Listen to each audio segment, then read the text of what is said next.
إمام الخلائق أمير المؤمنين علي عليه الصلاة والسلام، وعلى كوثر الرسول الزهراء البتول، وعلى الحسن والحسين سيدي شباب أهل الجنة، وتسعة المعصومين من أولاد الحسين، لا سيما الحجة الثاني عشر المهدي المنتظر عجل الله تعالى فرجه الشريف، ولعنة الله على أعدائهم أجمعين من الآن إلى قيام يوم الدين. أما بعد، أوصيكم يا عباد الله ونفسي بتقوى الله ونظم أمركم. ابتدا از حضور گرم و صمیمانه همه شما مؤمنین، نمازگزاران، مؤمنین کمال تشکر و قدردانی دارم. تشکر از این احساسات مذهبی و درد دینی شما. در خطبه دوم اشاره می نماییم به واژه تقوا که نقش مهمی در زندگی ما و شما دارد. عزیزان، تقوا در قرآن به عنوان لباس مطرح شده است. از تقوا و لباس تعبیر کرده است. لباس چند تا ویژگی دارد. یک، لباس ما و شما را از گرما و سرما حفظ می کند. این یک ویژگی لباس. مختصر عرض می کنم. ویژگی دوم لباس این است که به آدم، به انسان شخصیت می دهد. لباس من به من شخصیت می دهد. لباس شما به شما شخصیت می دهد. لباس سفید دکتر، چپن سفید دکتر برای دکترای عزیز شخصیت می دهد.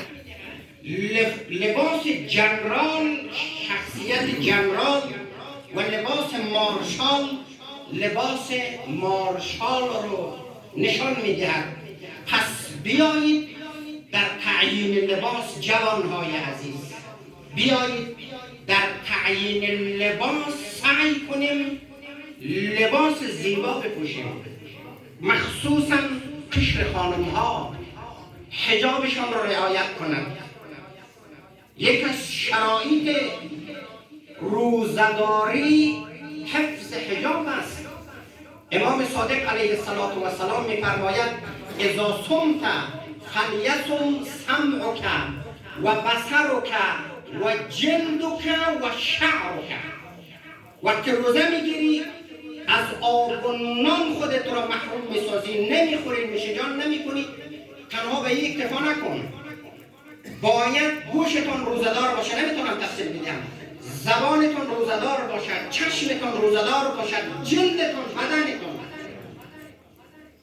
یعنی حجاب داشته باشید. و شعرتان، موهایتان باید مستور باشد.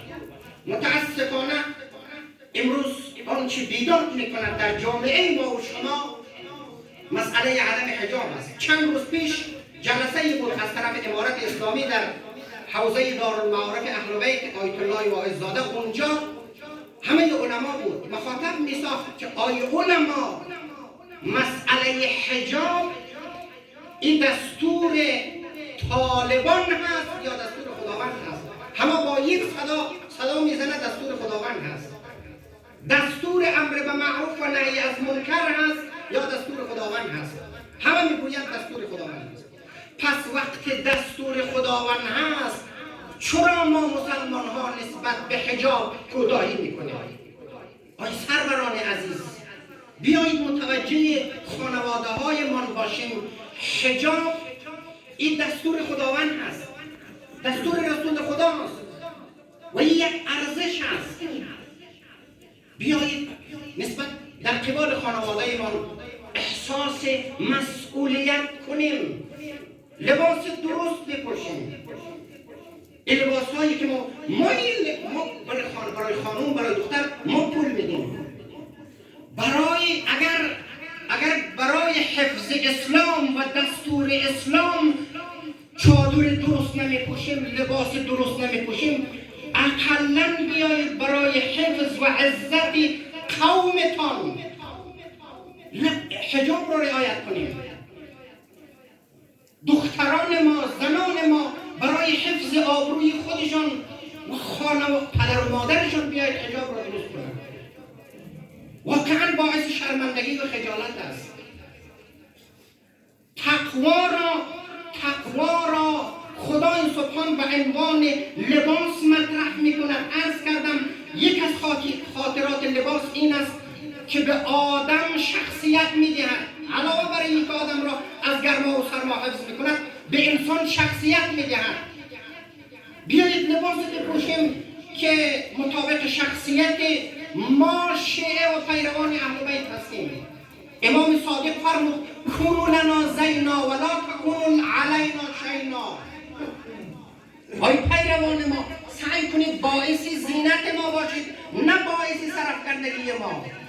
در جای دیگر می‌فرماید معاشر الشیعه، ای شیعه ها، ان صدق الحدیث و عد الامانه، اگر صداقتکار بودید، صادق بودید، درست کردار بودید، اهل امانت بودید، قالوا هذا جعفری، میگوید اینایی که اینقدر اهل امانت است، اهل صداقت است، زنان اینا محجبه است، دختران اینا محجبه است، او زمان میگوید اینها پیروان امام صادق است، اینها جعفری است. و این لم یکن کذالک، اگر چنین نبودید، صادق نبودید، درست کردار نبودید، اهل امانت نبودید، بی حجاب بودید، او زمان چی میگوید؟ هذا ادب جعفر. نمیگوید این پیروان امام صادق است، میگوید این ادب امام صادق است، این ادب اهل بیت است. یعنی آیشه حیان ما نکنید باعث زینت ما باشید که ننگ و عارتون دامن ما را میگیرد. پس بیایید در تعیین لباس درست برای خود و خانواده ما آماده کنیم. دیگر از ویژگی لباس این است که زمینه ساز حضور ما در اجتماع است. زمینت میدهد برای ما و شما که در اجتماع حضور به هم برسانیم. ما و شما الان لباس به تن داریم که در این مسجد آمدیم. اگر همه ما لخت و عریان باشیم که جای ما اینجا نیست، وحشی‌تر از وحشیان هستیم.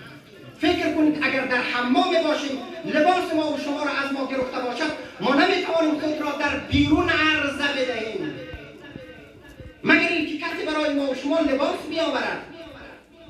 وقتی میمیریم ما را در غسالخانه غسل میدهد. وقتی غسل میدهد، غسل تمام میشود، ما را اون گونه که نمیشود در اجتماع، در جمع اجتماع نماز بخواند و ببرد به قبرستان دفن کند. به ما لباس میپوشاند، به ما کفن میپوشاند. اون وقت در مقابل خدا عرضه میکند انا لله و انا الیه راجعون. پس سروران عزیز، فلسفه روزه تقواست و این تقوا لباس است. خداوند میفرماید لباس التقوا ذالک خیر. لباس تقوا بهترین لباس است. پس بیایید سروران عزیز در این عرصه ها توجه بفرماییم که آبروی ما در این کشوری به نام افغانستان یک وقت خدای نخواسته به عنوان شیعه، به عنوان اهل بیت آبروی ما نریزد و نرود. اما نکته هم در باب زکات فطر خدمت شما عرض کنم. سروران عزیز، زکات فطر نقش کمال و تمام را دارد. یعنی اگر ما و شما یک ماه روزه گرفتیم، حالا اگر زکات فطری خود را نپردازیم، گویا روزه ما ناقص است. روایت رو یادداشت کردم، نمیدانم از معصوم هست. ان من تمام صوم اعطاء زکات الفطر. میگه کمال روزه به پرداخت زکات فطر است. کما ان الصلاه علی النبی من تمام الصلاه. همچنینی که صلوات فرستادن در تشهد نماز از کمال نماز است. یعنی به صلواتی که ما و شما در تشهد میفرستیم این یک امر مستحب است. اما این نماز ما را کامل میکنه. اگر عمدن این صلوات را ما ترک کنیم، نماز ما باطل و نماز ما ناقص است. و زکات فطره از طرف مراجع اعظام که تعیین شده است. خب اصل زکات که میدانید 6.5 پاو گندم است، یا 6.5 پاو وار، یا 6.5 پاو برنج، نزدیک 3 کیلو میشه. اما اگر به پول او رو محاسبه کردیم، هر نفر 100 افغانی. و بعد خدمت شما عرض کنم که فدیه را هم، کفاره را هم که سنجش کردن اینا، اما 750 گرم را و قیمت 24 افغانی اینا سنجش کردن و تعیین کردن. اگر کسی روزه ازش فوت شده است، مریض بوده، خب روزه گرفتن نتوانسته است، حالا فدیه را پرداخت کنن، روز 24 افغانی پرداخت کنن. اما شرطش اینه که اگر خودش غله میخره، که مثلا آرد میخره، گندم میخره، خب به فقیر میده، کفایت میکنه. اگر نمیخره پولش رو میده، به او توصیه کنه که حتما غذا بخره. و زکات فطریه را هم وقتی پرداخت میکنه قصد قربت بکنه، میگه خدایا این 700 افغانی، 1000 افغانی که از این مجموعه خانواده ماست، از جهت زکات فطر میپردازم قربتا الی الله، چون از عمل عبادی است که باید قصد قربت صورت بگیره. باز وقتش از طلوع آفتاب است تا ظهر. اما توصیه شده است کسانی که به نماز عید فطر می روند، به نماز جماعت، باید قبل از رفتن به نماز این زکات فطریه خودش رو جدا نماید. عرضم تمام. یک بار دیگر عید سعید فطر را به کافه امت مسلمه به جمع حاضر تبریک و تهنیت عرض می نمایم. از خدای سبحان رجامندیم که ما را از جمله روزداران واقعی قرار بدهد. اعوذ بالله من الشیطان الرجیم. بسم الله الرحمن